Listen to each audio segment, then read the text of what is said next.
वो है recycling industry. तो इसके पहले हम ये जान लेते हैं कि रिसाइकलिंग क्या होता है, रिसाइकलिंग से हम क्या समझते हैं।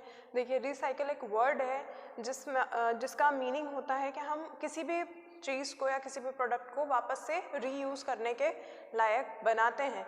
तो देखिए, रिसाइकलिंग में क्या चीज़ें होती हैं, is when you put things like glass. कौन कौन सी चीज़ों का वो बता रहे हैं, ये कब की जाती है रिसाइकलिंग, यानी कि glass, plastic, paper, cardboard into different coloured bin. ये एक तरीके से ये है जो अभी चल रहा है ना सफाई अभियान में, कि जो आप डस्टबिन्स यूज़ करते हैं वो अलग अलग कलर के बिन में उसको क्या करें, रखें, turn into something new. Example, cardboard can be turn into a new serial, इसको सीरियल बॉक्स बना दिया जाता है कैसे, रिसाइकल करके। तो ये चीज़ें उन्होंने ये बता रहे हैं इसमें कि जैसे कि ग्लास है, प्लास्टिक है, पेपर है, कार्डबोर्ड है, आप इनको अलग अलग कलर्ड बिन्स में रखें। तो क्या होता है, जब रिसाइकलिंग इंडस्ट्री में ये चीज़ें रिसाइकल होने के लिए जाती हैं तो उनको बहुत ज़्यादा इसके ऊपर मेहनत करने की ज़रूरत नहीं पड़ती है, और हम अगर ये काम ईजीली उनको अवेल करा सकते हैं तो ये हमारे लिए इसलिए बेनिफिशियल है क्योंकि रिसाइकल होके एट दी एंड वो प्रोडक्ट फाइनली हमें ही मिलता है जिसे हम वापस से रीयूज़ करते हैं किसी ना किसी फॉर्म में।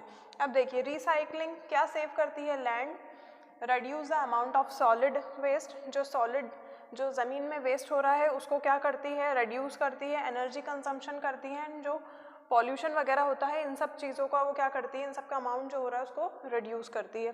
अब रिसाइकलिंग में क्या चीज़ होती है, रिसाइकलिंग इन्वॉल्व अ प्रोसेसिंग।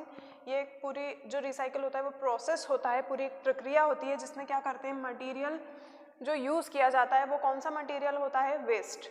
जो भी वेस्ट प्रोडक्ट निकलता है किसी भी चीज़ का या बाय प्रोडक्ट निकलता है, जैसे कि हम कहते हैं ना, जो सब्ज़ी हम छीलते हैं, पील करते हैं, या फिर जो फ्रूट पील करते हैं उनकी जो गुठलियाँ होती हैं, या जो चाय की पत्ती होती है जो हम चाय बनाते हैं, टी, उसका जो वेस्ट निकलता है, तो उन चीज़ों को हम कहाँ यूज़ करते हैं, हमारी गार्डनिंग में कहीं ना कहीं यूज़ कर लेते हैं। तो उससे क्या होता है, वो उनके लिए क्या हो जाता है, अच्छे प्लांट्स वगैरह जो हैं वो आने लगते हैं। तो इसी तरह जो वेस्ट मटेरियल होता है उनको हम क्या कर रहे हैं, यूज़ कर रहे हैं काय के लिए, रिसाइकलिंग के लिए, इनटू न्यू प्रोडक्ट। वो चीज़ें रिसाइकल होकर हमें नया प्रोडक्ट मिलेगा। टू प्रिवेंट वेस्ट, उसे हम वेस्ट होने से बचा लेंगे। ऑफ पोटेंशियली यूज़फुल मटेरियल, ये वाला जो वेस्ट मटेरियल होता है हमारे लिए पोटेंशियली यूज़फुल बताते हैं, और एक्चुअली में होता है जो कार्डबोर्ड वगैरह है, जो प्लास्टिक है, जो ग्लास यानी कि कांच की चीज़ें हैं, ये चीज़ें जो हम क्या कर देते हैं, फेंक देते हैं। तो एक थोड़ी देर के लिए हम ये सोच सकते हैं कि वो रिसाइकल होके हमें क्या हो जाती हैं, मिल जाती हैं, उन्हें हम वापस से यूज़ कर सकते हैं। तो उन चीज़ों को हम इस तरीके से रखें कि वो रिसाइकलिंग में दिक्कत ना आए और वो रिसाइकिल इजीली हो जाएं। उसके बाद रिड्यूस एयर पोल्यूशन भी उससे कम होता है, वाटर पोल्यूशन भी कम होता है। क्यों? क्योंकि सारा कचरा होता है और जो नदी के किनारे जाकर फेंक दिया जाता था। तो अब क्या हो रहा है, बहुत सारी जगहों पर बायोडिग्रेडेबल प्लांट्स डाले जा रहे हैं इन्हीं वेस्ट को क्या करने के लिए, रिसाइकिल करने के लिए। इससे क्या होगा, जो भी पॉल्यूशन हो रहा है, लैंड, एयर, वाटर पॉल्यूशन, ये सब चीज़ें कम हो जाएंगी, इनकी मात्रा कम हो जाएगी। और जब हर इंसान ये सोचने लगेगा कि वो वेस्ट जो हमारा गया है तो उससे भी कुछ ना कुछ न्यू प्रोडक्ट हमें मिलने वाला है और हमें इसे इस तरीके से नहीं फेंकना चाहिए जो हमारे एनवायरनमेंट को क्या है, नुकसान दे रहा है। तो हमारी कंट्री है, इवन हमारे पूरे वर्ल्ड में जो है पॉल्यूशन वर्ल्ड का जो है बहुत ज़्यादा कम हो जाएगा। हो भी सकता है हट जाए, लेकिन इसमें सभी लोगों को अपना कंट्रीब्यूशन और मेहनत देनी होगी। अब इसमें आगे क्या बोल रहे हैं वो, by reducing the need of conventional waste disposal. जो हम डिस्पोज करते हैं हमारे वेस्ट को, तो उसका डिस्पोज करने का तरीका यही है कि हर घर में, हर बिजनेस में क्या होता है, डस्टबिन्स का हम यूज़ करते हैं। तो क्यों ना हम कुछ कलर्ड डस्टबिन्स रख लें जिसमें हम अलग अलग तरह का जो वेस्ट है उसको अलग अलग डस्टबिन में डालें।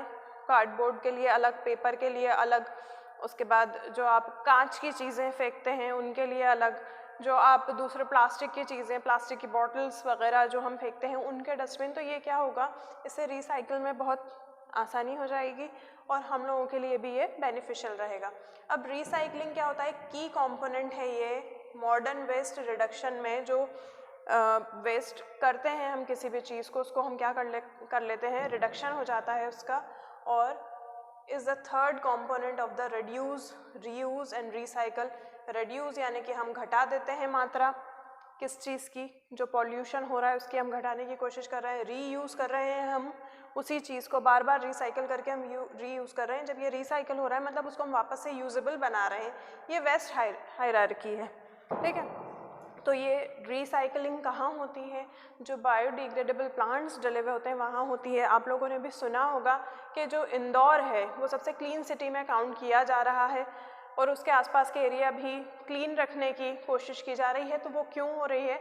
जो इंदौर में प्लांट है, एक्चुअली में मुझे उसका नाम नहीं याद है, लेकिन वो प्लांट में क्या है, वो रिसाइकल कर रहे हैं। वहाँ से जो कचरा होता है उनकी गाड़ी आती है, उस कचरे को लेकर जाती है, उसको रिसाइकल करती है। तो क्या होता है, वो सिटी पूरी क्लीन होती है, क्योंकि वो जितना भी कचरा होता है उस सबको ले जाती है रिसाइकल करने के लिए, और उससे जो भी प्रोडक्ट बनता है वो रीयूजेबल होता है।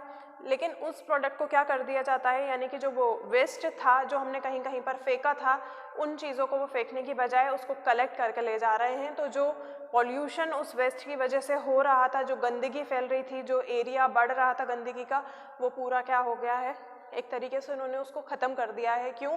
क्योंकि वो जो वेस्ट था वो उनका रॉ मटेरियल हो गया है और वो अपनी इंडस्ट्री इसके लिए क्या कर रहे हैं, रिसाइकलिंग करने के लिए आगे चला रहे हैं। इससे लोगों का भी बहुत भला हो रहा है, क्लीन सिटी में काउंट हो रही है इंदौर। इसी तरीके से सभी सिटीज़ हो सकती हैं, लेकिन उसके लिए हर पर्सन को अपना कंट्रीब्यूशन देना होगा अपनी सिटी क्लीन करने के लिए।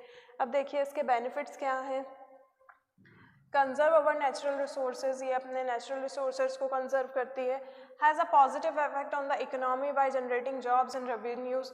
जब इंडस्ट्री डलेगी, यहाँ पर छोटी मोटी दुकान की बात नहीं हो रही है, यहाँ बड़े से प्लांट की बात हो रही है, एक इंडस्ट्री की बात हो रही है, या आप उसको मैन्युफैक्चरिंग भी बोल सकते हैं कि हम किसी चीज़ की वहाँ मैन्युफैक्चरिंग कर रहे हैं। तो वो एक्चुअली में क्या है, वो जो प्लांट डल रहा है तो वो एक इंसान की हेल्प से नहीं चल सकता है, उसमें लोगों का क्या चाहिए, कोऑर्डिनेशन चाहिए।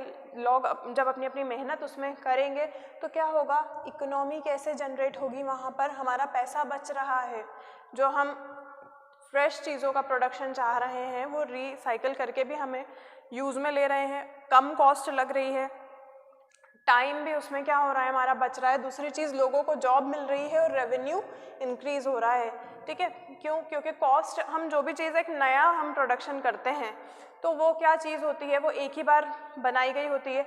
उसके लिए हमें नया यानी कि कच्चा माल जो लेना होता है वो काफ़ी, जो भी हम यूज़ करते हैं वो फ्रेश होता है। तो यहाँ पर हमें हमारे वेस्ट प्रोडक्ट से ही कोई सा एक प्रोडक्ट जो है फिनिश्ड गुड के रूप में मिल रहा है, तो हमारी रेवेन्यू बढ़ रही है, वहाँ पे लोगों को रोज़गार भी मिल रहा है, ठीक है।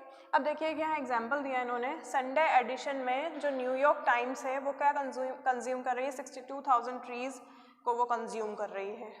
ये मैं नहीं कह रही हूँ, ये कह रहे हैं। Currently only about 20% of all papers in North America is recycled। लेकिन अब वहाँ क्या हो रहा है, नॉर्थ अमेरिका में क्या हो रहा है कि 20% जो पेपर है नॉर्थ अमेरिका में वो रिसाइकल कर रहे हैं, ठीक है। ये तो बेनिफिट्स हैं। तो देखिए यहाँ तो सिर्फ पेपर का दिया है उन्होंने। अब जब हम पेपर ही बनाते हैं तो हमें काय से बनते हैं, वो वुड से बनते हैं, वुड काय से मिलती है हमें, हमारी जो ट्रीज़ होते हैं उनसे मिलती है। तो हम कितने फॉरेस्ट काटेंगे अगर पेपर हमें बनाना है? क्यों? क्योंकि हमारे जो देश की योजना है सभी को शिक्षित बनाने की, तो उसमें पेपर्स, बुक्स वगैरह तो लगती हैं। तो वो पेपर्स कहाँ से मिलते हैं? वुड से मिलते हैं। तो उनको रिसाइकिल करके भी तो हम यूज़ में ले सकते हैं, ठीक है। तो ये तो हो गए बेनिफिट्स। उसके बाद नेक्स्ट आता है problem. Recycling does have environmental cost. Recycling के साथ ये दिक्कत है कि वो एनवायरमेंटल, जो हमारे पर्यावरण की चीज़ें हैं वो उसकी कीमत होती है, उसकी कीमत हमें चुकानी पड़ती है। और it uses energy and generate pollution. अब जाहिर सी बात है, जब हम एक मशीनरी को यूज़ करेंगे तो उसमें फ्यूल डलेगा, जिसे कि हम हिंदी में ईंधन कहते हैं। अब वो फ्यूल कुछ भी हो सकता है, इलेक्ट्रिसिटी भी हो सकती है, वो फ्यूल पेट्रोल डीजल भी हो सकता है, या कोयला भी हो सकता है। तो ओवरऑल क्या होता है, जब वो फ्यूल उसमें हम लगाते हैं और जब वो मशीन चलती है तो उसमें कुछ ना कुछ उसके भी जो ऐसी चीज़ें हैं जो हार्मफुल होती हैं, जैसे कि उसमें से हो सकता है धुआं निकलता हो तो उससे एयर पॉल्यूशन कहीं ना कहीं होती है, उसका वेस्ट निकलता हो तो वो ज़मीन में होता हो, या उसका वेस्ट कहाँ जाता हो, नदी में जाता हो तो वो पॉल्यूशन, तो कहीं ना कहीं उसके में पॉल्यूशन भी होती है। अब ये क्या है example, the inking process in paper recycling requires energy. अब क्या होता है, जब हम पेपर रिसाइकल कर रहे हैं तो हमें एनर्जी तो देनी पड़ रही है। उससे क्या प्रोड्यूस हो रहा है, toxic sludge that contain heavy metal, जिससे हैवी मेटल निकल के आ रहा है। तो वो मेटल या तो ज़मीन में जा रहा है या अगर नदी से कनेक्टेड है तो पानी में जा रहा है। तो ये चीज़ें हैं, ये प्रॉब्लम्स जनरेट होती हैं।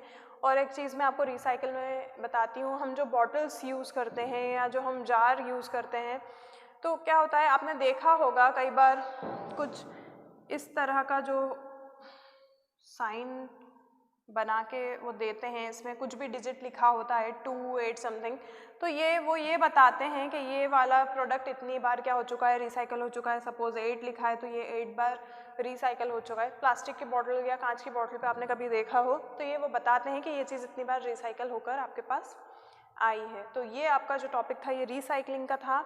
इसमें जो भी डाउट हो तो आप लोग पूछ लीजिएगा।